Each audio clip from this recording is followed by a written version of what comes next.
radio à vous l'été, l'esprit patriotique. Nous sommes le 27 avril 2024, 27 avril 1960, ça fait 64 ans des débats du Togo.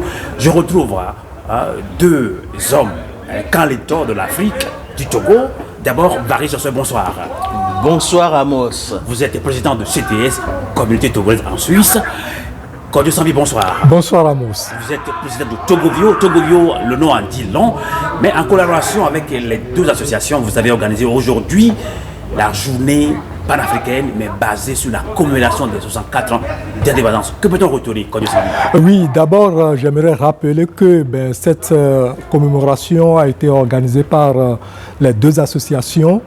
C'est quelque chose qui va marquer l'histoire, puisque c'est la première fois que les deux associations se sont dit, tiens, nous devons organiser quelque chose ensemble. Donc, qu'est-ce qu'on peut en retenir? D'abord, la libération de la femme. La femme a beaucoup combattu en ce qui concerne l'indépendance ou bien les indépendances de l'Afrique. S'il faut rappeler un peu l'histoire au Togo, souvenez-vous, lorsque on a arrêté Sylvanus Olympio, le père de l'indépendance du Togo, c'est les bonnes femmes du marché à l'époque qui ont cotisé de l'argent pour sa libération. Donc c'est très important de rappeler cette histoire-là. Et puis, nous devons aussi rappeler que dans l'économie togolaise et partout en Afrique, on connaît les nanabins qui ont vraiment le poumon. Elles constituent vraiment le poumon de l'économie togolaise jusqu'à un moment où le marché a été brûlé. Et puis, ils n'ont pas ce pouvoir économique comme dans le passé. Barry Josué, le président de Togovio l'a réité tout à l'heure, nous avons une responsabilité 64 ans après l'indépendance du Togo. Aujourd'hui, nous sommes le 27 avril 2024. Quel est votre message, surtout aux Togolais de Suisse? Aux Togolais de Suisse, d'abord, il faut se rendre compte qu'on n'est pas chez nous, mais on doit être dans deux pays à la fois. Parce que nous devons travailler autant pour notre existence ici, mais en même temps travailler pour le pays. Et pour mener à bien ce travail-là, il y a l'unité à réaliser, l'unité de nous tous ici. Mais c'est tellement divisé et ça demande un travail sur nos intérêts, quels sont les plus prédominants. Et quels sont ceux qui dépassent nos divisions. Donc il faut s'unir pour pouvoir mener ce combat-là. C'est un combat contre soi-même d'abord, contre l'ego personnel, mais c'est aussi un combat pour l'unité. C'est un devoir, l'indépendance. Ce n'est pas seulement un droit, une liberté acquise, relative d'ailleurs, comme on nous l'a montré aujourd'hui. L'indépendance de Kushinono, ce n'est pas un acquis, mais il faut construire cela au jour le jour. C'est notre responsabilité aujourd'hui, nous jeunes, d'aller de l'avant avec nos devoirs et nos responsabilités vis-à-vis des générations futures d'ailleurs. Tout à fait. Quel moment sont bien là, à côté sans les codes, nous devons parler dans notre langue, des langues locales du Togo. Mina, et bien raison, me plaît, et puis blague, dévonné, et bien les miassi, na Togo, ton pata qui moi, qu'on le premier. Ablodezan, nous dit ma tête bedoigne be, manya nous ko hona ko non anyiko. Ablodea zan onye, ouais, egbe mi ami eduge kle jijoa. Ma wonam tutututu, la be kuhio le miaji.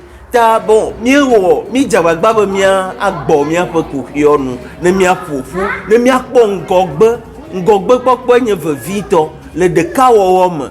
Le tamadodo nuit me be mia cho mia pe valeur le que gabon asihoho ade mia vio pe susu me pe lam ale be wa han wa ko wa je wa yingole do yi gomo mia mi je wa mia wa ga yingole me musonya le ka obe nya noju e ya ko to san bi kojo ke nya si pe mi no la na Togovio wa ogbogbe no ju be nya egbe a wa nya to go no ju ki mo pa blore a et il y a la sio au temps pas 10 000 alors 27 avril 2024 au temps pas 10 fia comme des fia amolo dunu o le noir o le pot du jour amolo o mi mate pot jo il faut pas gbele la sio comme na togo to pata keke wa si bele ko po e mia novi mia fo varus blenena ne mi ma le du mi mate ona ne ko le na me sia me le ye pe hohonu eye susu de ke me le bena mia no du ye mia kpo gban mia odo cho mi on to mia roku nti afie mia odo cho mia fo du anti a ne mi me no du gbero wa ne me no ma tv ma gbero kwa efio bena mamawo ko mamawo legede lululumo ikowe mamia dome gble mia dome doko le sigbe mena eto eno me le mia sio nene mi le chagla chan le droni gbanji na le gapopo ya ma ejebe mia butama enu ikowe le jojo le mia fa haojia ela choji kapo na mi bena mi do la nodu azo akpo togo fo nyagbo akoko mia fo du afo nkume aiji kwa enyi nyaga eke magbona o egbodo jubo nyami mi hoelo akpe la mi lo akpe meso akpo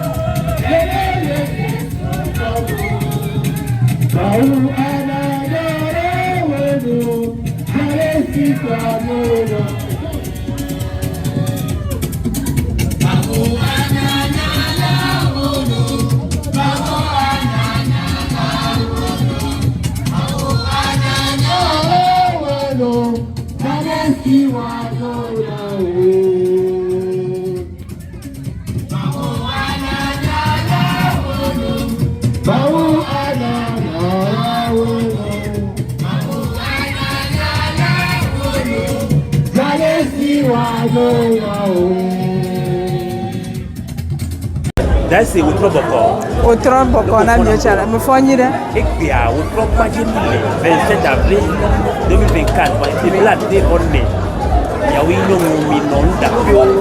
Quoi, qu'il y a d'autres fois, ça n'est pas là.